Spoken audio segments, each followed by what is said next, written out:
G'day and welcome to another episode of Perth Property Insider. I'm your host, Jared Mann, and today I'm excited to be bringing you some insights into why you should look at choosing your agent before you go about choosing your suburb and choosing your property. Now, a lot of people have been asking for our input on those two very things, and I'm excited, I guess, when we can get involved at the front end because we can help prevent a lot of the mistakes that investors make, and we can add a huge amount of value, I guess, to the property that you end up choosing, the suburb that you end up buying in, and the conditions that you end up writing in your offer. And we think super long term on these things too. So we're also able to give input on both the rentability side and looking at how is this property going to go when the market's actually, not as good and going through another down dip whenever that comes. Could be 3 years, could be 5 years, could be 10, but we've seen the worst. And so we know what holds up even in those conditions. And I'm also always looking at what's a property's future resale ability, because you never know when you're going to want to, sell a property. So we cover heaps of stuff today. Excited to have Jewayne back, one of my colleagues, previous property manager of the year in 2013. And we have a really good chat today about why you should be looking at choosing your agent before choosing your property. So let's go inside. Welcome to Perth Property Insider, where you will learn how to grow your wealth and improve your life using Perth property. Our show is brought to you by Investors Edge Real Estate, the highly rated and award-winning property management specialists servicing the whole of Perth. Now, here is your host, Jared Mann. G'day, Jewayne. It's great to have you along today. I'm looking forward to having a in-depth chat on choosing your agent before you choose your property. I guess we certainly see the inside of this topic a lot, don't we? Yeah, we sure do. We really do. We see some mistakes often made by people, but we'll go into that a little bit deeper into this conversation. Yeah, no doubt. And now that investing's becoming the barbecue topic of choice and everyone's starting to get back on the bandwagon, we tend to be starting to hear from the smart investors that have either are an existing client of ours or understand the value that the right agent can add to their property investment search and choice of property. And it's great to be chatting and helping people on the front end, isn't it? Sure is. We can sure add a lot of value to the type of property and the location in which people choose to buy when we get to know them a little bit better, and we can give them the insights for things to look out for when they're looking for properties too. So let's go through some of these areas, because I guess the average person just thinks that every agent, every property manager is the same, and they often treat them like a commodity and an afterthought. But I guess how we approach things is pretty different. And firstly, we can bring a lot of knowledge to the choice of a suburb. And what are some of the insights or the ways we can influence or help that choice? Jewayne, what's your thoughts around that?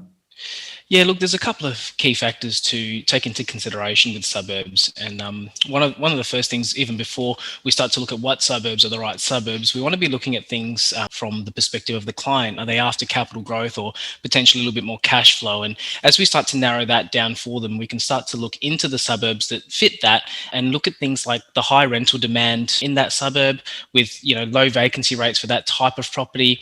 And obviously having that experience in the area, getting to be on the ground and having conversations with people that, the people that will actually rent the property. So we get that wider perspective because we do manage all the way from manager to essentially Yanchep now. And we get to see and feel what's on the ground and what people actually want. So it gives us an idea of the rental demand in each of those suburbs. Yeah.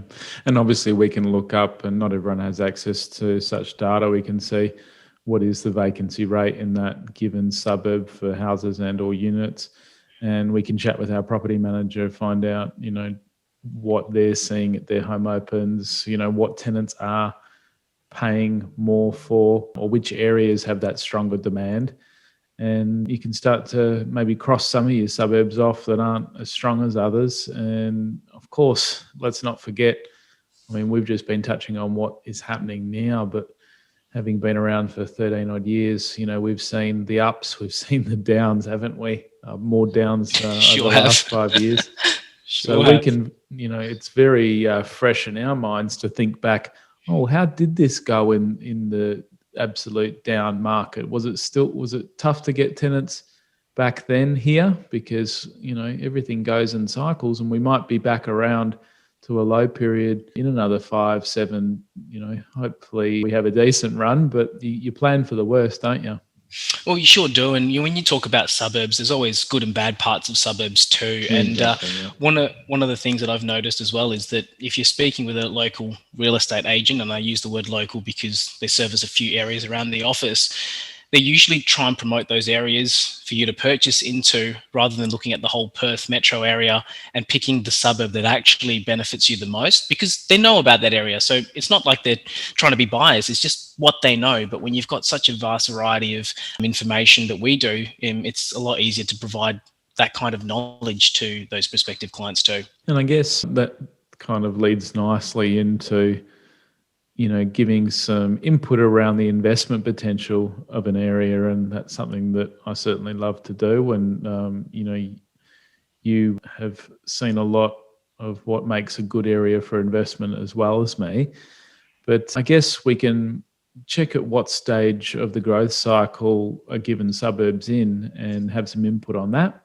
And this is particularly more important when it just depends like what you're looking for. If it's a real long-term investment, you might just want to buy in the best area you can afford and buy in there whenever you can afford to buy.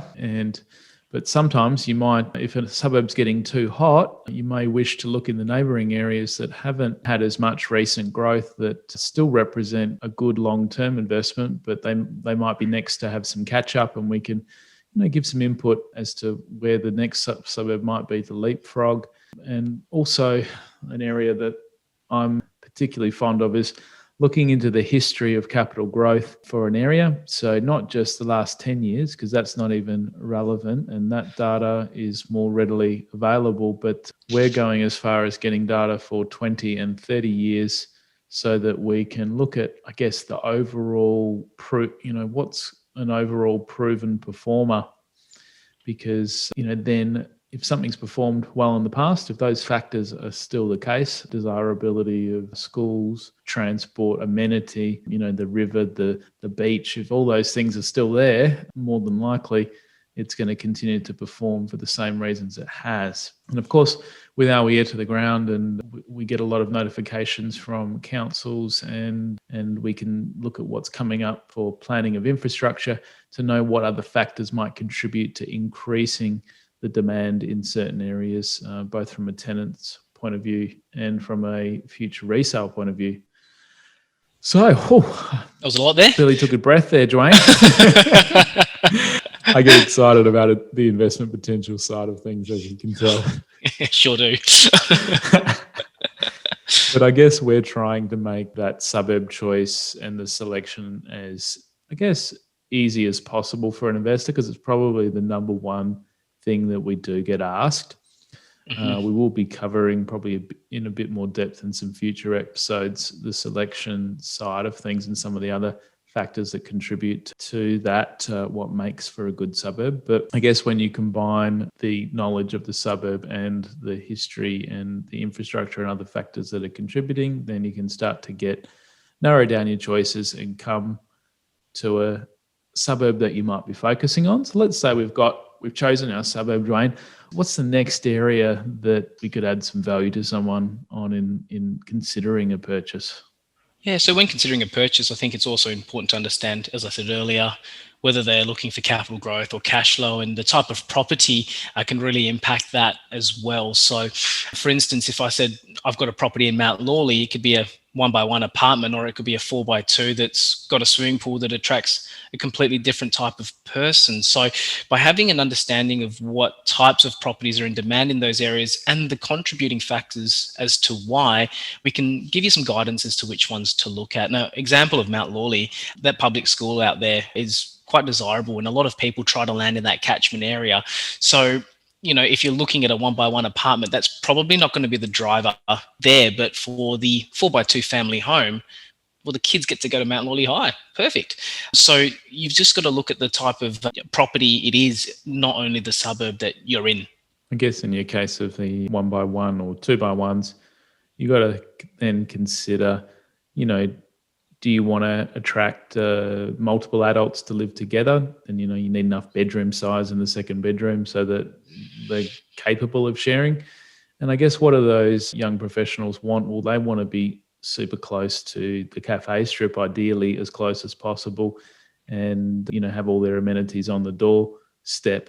Whereas the That's right. family doesn't mind being a little bit further away, and the nightlife is not so much a concern, is it? Oh, that's right. And I think that's where it leads straight into the target demographic. So when you're looking at those types of properties, what is the ideal demographic that we are looking at targeting? And are they prepared to pay the price that, we want for that rental property? By tying those two things together with your choice of suburb, it really gives us a bit of an edge when it comes to choosing the right property and, to purchase. Yeah. And when we start to, I guess, look into the property and, what are its fixtures and fittings and, basically how is it decked out? What are some of the factors that affect its rentability? Because I know you're always looking at this day in and day out. Yeah, look, anytime a client comes on board, it's one of the first things we do, because this is something that's controllable, particularly when you talk about decking out a property. From the client's perspective, you can spend a few dollars to invest into that property so that you can get the right person to move in. This all stems back to the demographic again. If you've got a family home there, there's little things that we can do to make a big difference. And it could be just as simple as having wardrobes in the bedrooms. Take Mountain Lawley, for example. Some of the 3x1s there that families may be attracted towards simply for the school catchment area don't have robes built in. So by adding those robes in, it makes it a lot more rentable, particularly in a tough market. When the market's a little bit, I suppose, as it is now, as it's hot. BYO, whatever, just get your foot in the door, really. Yeah, it's a little bit different, but you want to set yourself up so that, Exactly. if the market turns, that you're ready to go and you're not going to be out of pocket when it's a tough time as well. So little things like that can actually make a big difference to prospective tenants, as then they don't have to purchase and invest money into a property they're never going to stay at for an indefinite time. It's a fixed term, period that they're there. So what are some of the other areas that make a property more suitable for rental over others? Yeah. Look, if you've got gardens, just make sure they're reticulated. You want to set it up to be as easy as possible for the tenants to maintain and look after. And gardens is one of those things that can get quite bad over time, and it takes a lot of time or a lot of money to get back to being square.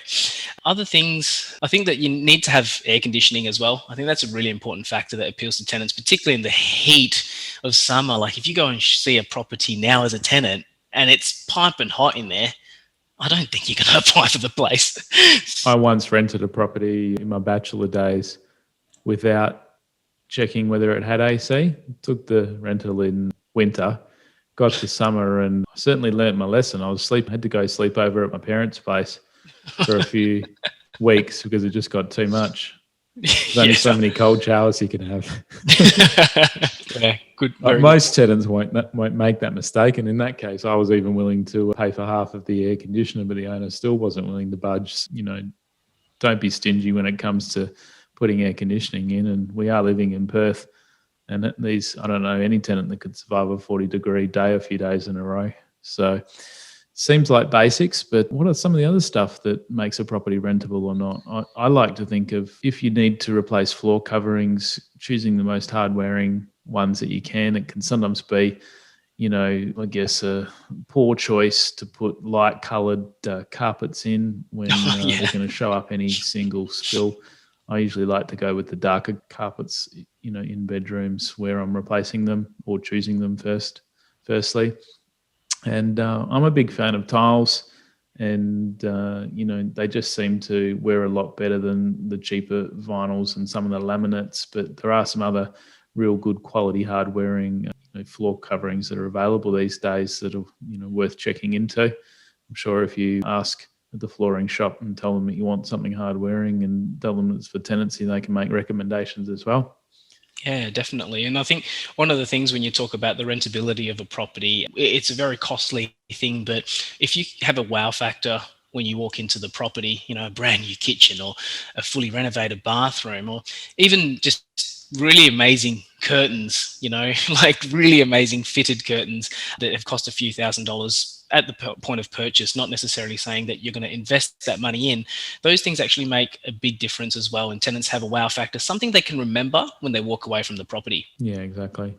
And we did I have done a whole episode on renovating, and we've checked that out back in our past episodes if you want any more input on that. And I think in the future, we'll probably do an episode on specifically renovating to rent out. So watch out for that one in the future. Now, before we get carried away, I'd love to go into, I guess, what we can do and certainly the input we can give for future resale value. So we've been speaking about rentability, but a lot of people don't think about the day that they're going to sell their property when they're buying it, do they?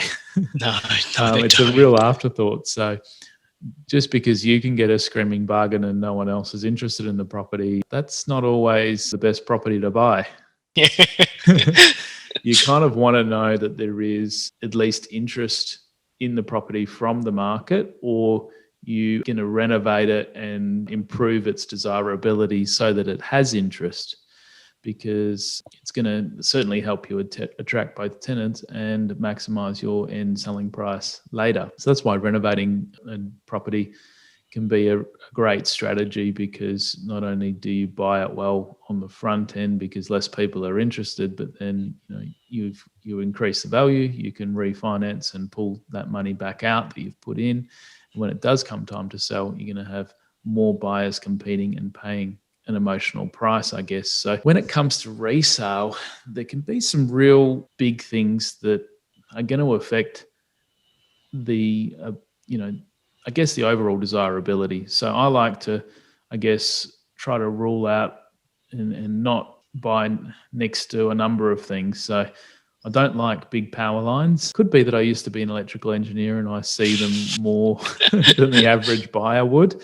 But I've sold enough properties next to the power line corridors, and in my experience, it's just not worth the price discount that you're able to get. There's less buyers that are going to be interested, and when you're in a downward market, these are the types of factors that affect you even more so than when you're in an upward market. Makes it even more difficult to sell. So some of those other factors that just come to mind, really don't like to discriminate, but I always like to check whether we're next to a Homes West or whether there's too many Homes West houses in the street. Now, I was looking at making an offer on a property in Mount Hawthorn some months back, and I did discover that there was a Homes West house next door. Went and met the people, and they were lovely. They were very informed on the street and seemed extremely lovely. So it's nothing against the people in general, but it's many buyers would actually rule out the property if they knew that there was a Homes West next door. And the more available that information's getting and the more savvy the buyers are getting, it's a factor that you really don't want in the way if you can choose otherwise later. It will have an impact on your future resale. Some other things are, it really detracts when you're next to a drainage or a sump drain, or, these, I guess, the public open spaces that are set aside for drainage. A lot of buyers, think about the mosquitoes and other things that can be breeding in there and flying over to the house. So that never makes for, a desirable property.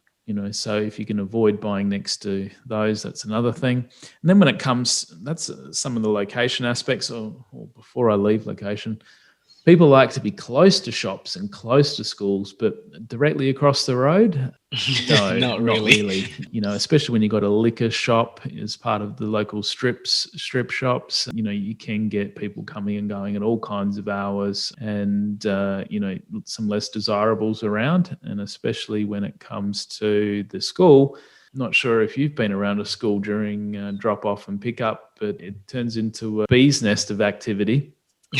And, it adds to the traffic noise. You got people parking on your lawn. Got, when the school fete or assembly's on, you got cars, can't even get out of your driveway. These are some of the things that buyers don't always think of until after the fact, but the informed buyer will see these negatives and it will detract from the price or may rule it out entirely in the case of someone that's really particular. So when we then look inside the property, some of the things that affect resales, size of bedrooms and number of living areas. So you can renovate a house, but you can't easily increase the space that's available. And if I had $1 for every time I heard on the weekend, one of the houses I'm selling, I really want a second living area. I really want bigger bedrooms. It's the number. Those are the top two things I always hear. So, don't buy a 4x2 expecting to attract a family. And getting back to your demographics earlier, Jewayne, don't expect to attract a family for rent or for sale if the bedrooms are absolutely tiny and there's one living area that make up this 4-bedroom house. Yeah, that's right. So I guess because we are both specialist property managers, we sell for our clients, and we've got this property investment advisory, we can put that lens over any potential property that someone's looking to buy, from choosing the suburb right down to choosing the property. Now, let's say you found that property, Jewayne, and you're all excited. You're going to put an offer in. Why is it the buyers don't really think about what they include in that offer? They just run with whatever the sales agent gives them. Doesn't seem too smart. They're way too excited. They finally found something. Sometimes they get ahead of themselves. And I've noticed that on a few occasions where offers have gone in, they've been accepted, and then I get the call and they say, what do you think of this property? Sometimes I think what I need to say are two different things, but at the end of the day, we want to make sure that they purchase the right property for them. And in terms of the special conditions that we can actually add to the O&A, so before you actually write up your offer, there's a couple of things that's really, really important to focus on. Now, if you are putting an offer in on a property, it's either vacant or the seller's living there, or it's tenanted. And the first thing I guess we'll get into is the tenanted side of things. If the property is tenanted, please make sure you get a copy of the lease so you know how much rent is actually coming in the door and what conditions are written into that lease, which you are then bound to as the new owner. Make sure you get a copy of the property condition report too, just to make sure that the condition in which the tenants took the property on will be returned in that way too. And that way we've got something to hold tenants accountable to. And the last routine inspection, sometimes you get it, sometimes you won't, but at least it gives you an insight to how these tenants are to deal with and how they look after the property ongoingly. So when you've purchased the property, you're stuck with the tenant, but at least you know it's a good tenant that's going to be there for X amount of months, X amount of years. And I guess like a savvy buyer can make, all of these things required in the offer and subject to their satisfaction of these things. 100%. And I think this is part of the due diligence kind of thing that, you need to do. But the other part I would mention, and I think this is probably the most important part, is the paid to date. When is the tenant actually paid to? Because if they're paid to 2 or 3 months prior, they're already behind in rent. They're probably not going to catch that up. And in fact, they probably won't continue to pay you rent as a new owner as well. So make sure you get that information beforehand, because nothing worse than buying someone else's hand grenade and, you're wearing it for somebody else who's put the wrong tenant in there. So yeah, those are very, very important things. Especially important at the moment, or moratorium, isn't it? Believe it or not, we see it out there when our clients are looking to buy properties. Often a seller is selling because they're having difficulties with their tenant. That's right. They can just get rid of the whole problem altogether, then they've solved their problem. But don't necessarily, we're mentioning these things as things to be aware of. Some real opportunities to purchase can be found when there is tenancy problems. And, we've become experts at helping investors solve such problems. And it can be worth taking them on with the understanding that, okay, we might not get little to no rent, but we will hopefully be able to get them out come end of moratorium. And, if you build your buffers in and understand the downside, then, if you could pick up something for 50 grand less, it can really be worthwhile. But of course, we do hope that the moratorium doesn't get extended and that becomes even harder. Yeah, that's it. And I think it's more about the more you know then the more you can build those buffers in, isn't it, Jared? Yeah, exactly. If you don't know these things, if you don't ask for these things on settlement day, when you do get these things, or you might not get these things, or you don't get these things in the case of no property condition report or no application, or well, we're supposed to lodge that bond with the department. Oh, we've kept it in our bank account. Yes, we've spent it. Yes, we've seen that before, haven't we? But look, in regards to the other side of things, if the property is actually vacant or the seller's living in there, then you'd write your conditions slightly differently. And some things for inspiration might be early access to commence marketing, right? You combine that with a condition for the use of the sales photos for marketing for the purposes of finding a tenant. And you would write something along the lines of it being when the offer goes unconditional, for instance. So at the moment, the offer goes unconditional. You get the photos from your sales agent. You put an ad up saying property available for rent, and you can start gathering interest and showing tenants through, so long as you've written those things into the O&A, to basically get that leasing process started sooner. Now, we've done this with a few clients, and there was one particular property in Scarborough that we've helped a client with, and we got the tenant to move in 3 days after settlement. Because we started all of this stuff early on day 3 after settlement, we had the tenant moving in. So it really does make a big impact to your vacancy. If it's $500 a week, it's taken you 2 or 3 weeks, then it's costing you $1,000 to $1,500. So by adding that condition in, you can actually save yourself a few $1,000s too. Yeah, well, we certainly go towards paying for our entire fees before we've even started when we do that. Yeah, but definitely. I guess our hands are tied if those conditions aren't in there. As early as we'd love to get into the property, many sellers they're going through their packing and they're moving in their other things. So many of them would just say no if you haven't had them agree prior. Now, what are some of the other things that buyers miss out of their offer docs that I guess we can help ensure they're contained in there?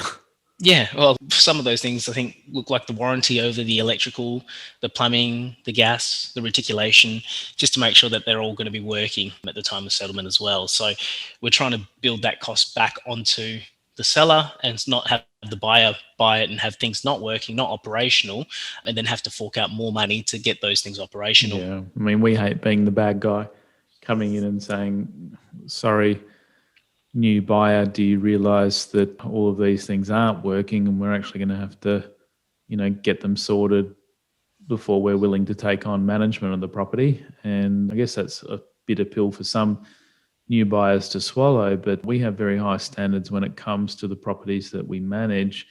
And why? Because the better, condition, the better presented, the better the quality of tenant we can attract, and also the better return that we can get for that client as well. So, yeah, that's right.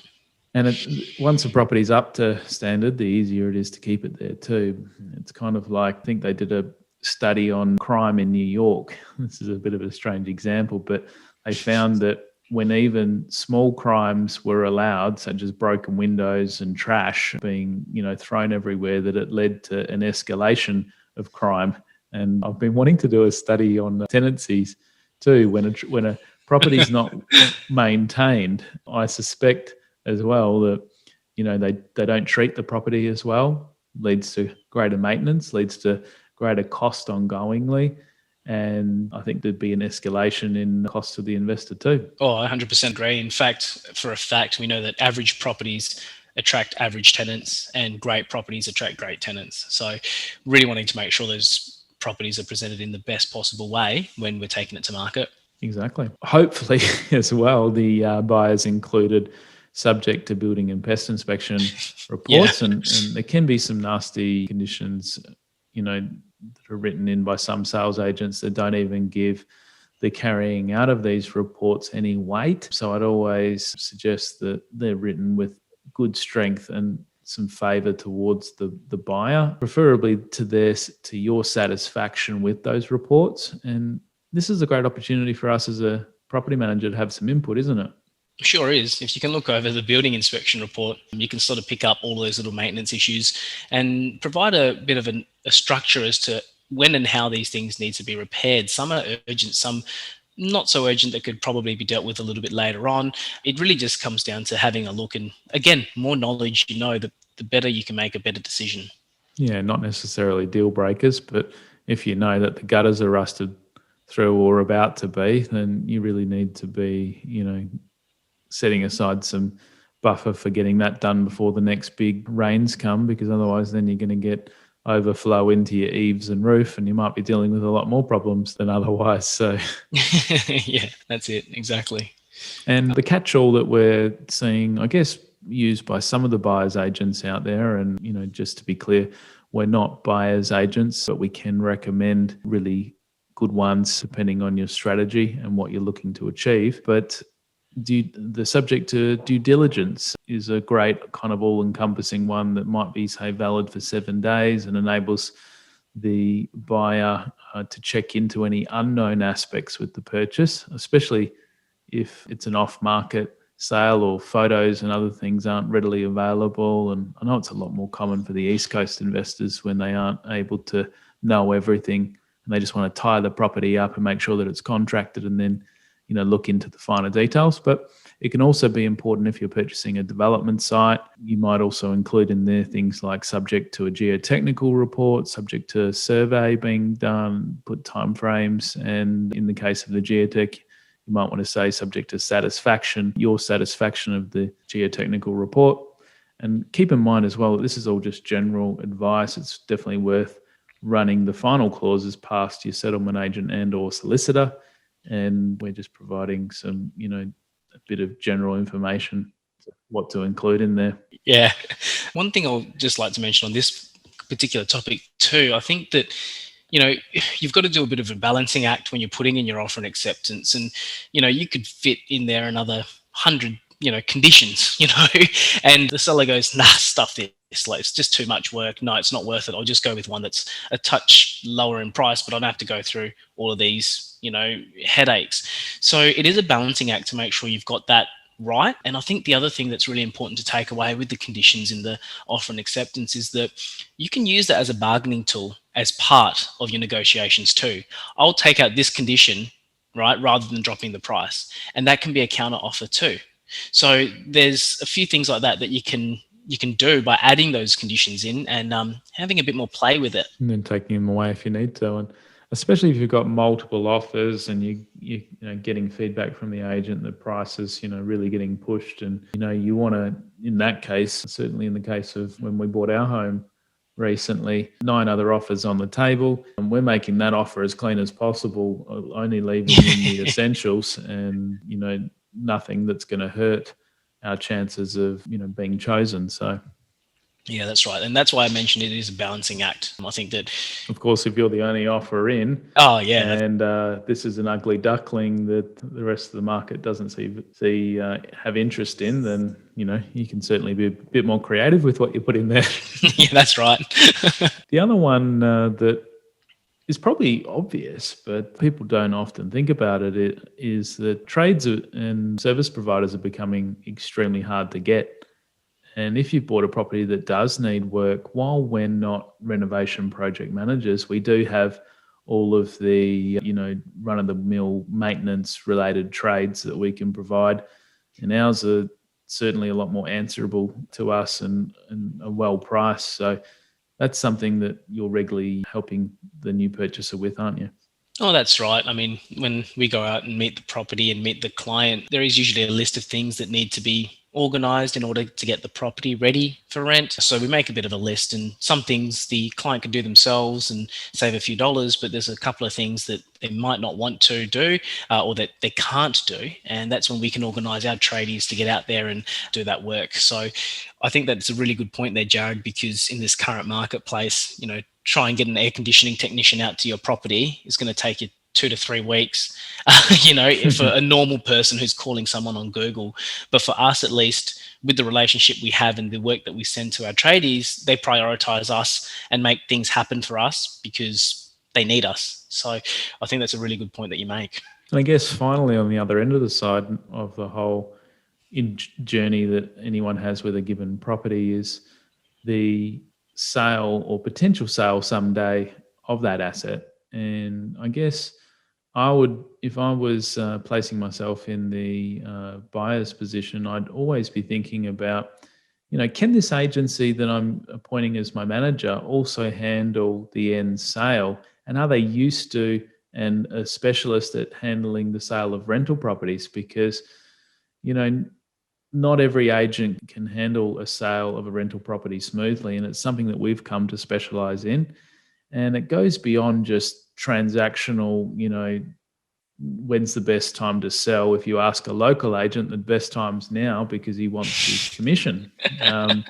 Whereas we be a lot more strategic with our clients. If they're wanting to sell and make their next plans happen, very often it's, I need to get a certain price back, and we are very realistic in our pricing and make sure that they're not going to upset their tenant and not going to spend money on marketing just to go sit with empty home opens.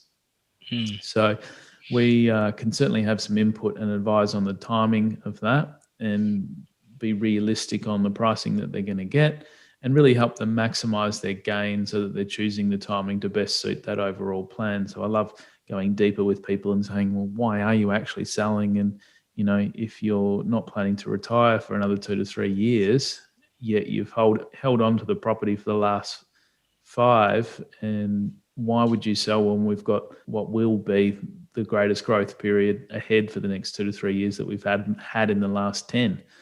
So again, the local agent would just take your sales order and sell and convince you to sell. But I am very much about making sure it's the right thing for their overall strategy, and then making the whole process smooth with tenants, because the normal sales agent comes in, ruffles feathers, puts the tenant offside, then we start hearing from them as the property manager, oh, the sales agent, didn't give me enough notice for the home open. They don't respect my space. They, keep showing buyers through at all hours of the week. So we really, I guess, work hard to keep the tenant on side, because if the sale doesn't go according to plan and you don't get your price, hello, you're keeping this tenant or maybe you're not, because they're going to be moving out because the sales agents upset them. Yeah, that's right. That's right. Absolutely. And I guess with our strength in the property management side as well, what are some of the other things that we can do for that outgoing tenant? We can provide them references, and very often the team have got other potential rentals for them to move to. So that usually gets them on side, doesn't it? Sure does. And I think one of the things that we do at Investors Edge anyway, we're all very, very into our property investment and making sure that we can get the most out of the property at any point, rather than waiting till a tenant moves out and doing all this work and, managing the property in a way that it's always going to be at its, best value, the way the tenant's looking after it, the way it's presenting. We want to make sure that it's always kept nice and high in terms of its value. Yeah, that's a good point. You never know when you are going to look to sell it. Things can come up. You might have that dream home that you've found that you need the extra borrowing capacity for, and all of a sudden we want to put your rental on the market. Well, if you haven't maintained it and kept it up, you're not going to be getting that best price, are you? Oh, that's right. And sometimes what tenants want and what buyers want aren't exactly the same as well. So by having that kind of insight, we can give you, and obviously understanding the client's goals as well, understanding what they're hoping to achieve, keeping in touch with them. Exactly. I mean, if a client's planning to demolish the house in 2 to 3 years, our management style is going to be, entirely different to if this is going to be in their portfolio for the next, 10, 20, 30 years. And we also do look after a lot of people's original family homes. So we get that there's that extra sentimental attachment to a family home. And I'm just about to rent out my family home and be one of those landlords for us. Yeah. But exactly. We really need to, I guess we appreciate that people have different needs, want different things from their property manager. We find out what's the most important thing to them and focus on giving it to them, don't we? Yeah, that's it. Exactly. And it's most important that we do that to make sure that they actually help, or we actually help them achieve their property and financial goals where we can. So yeah, understanding our clients is really, really important to us. Awesome. Well, thanks for chatting today, Jewayne. I'm pretty sure I'll get you back again sometime because, I'm your boss and you have to come on. So, but it's been good chatting, mate. Oh, awesome. Thanks, mate.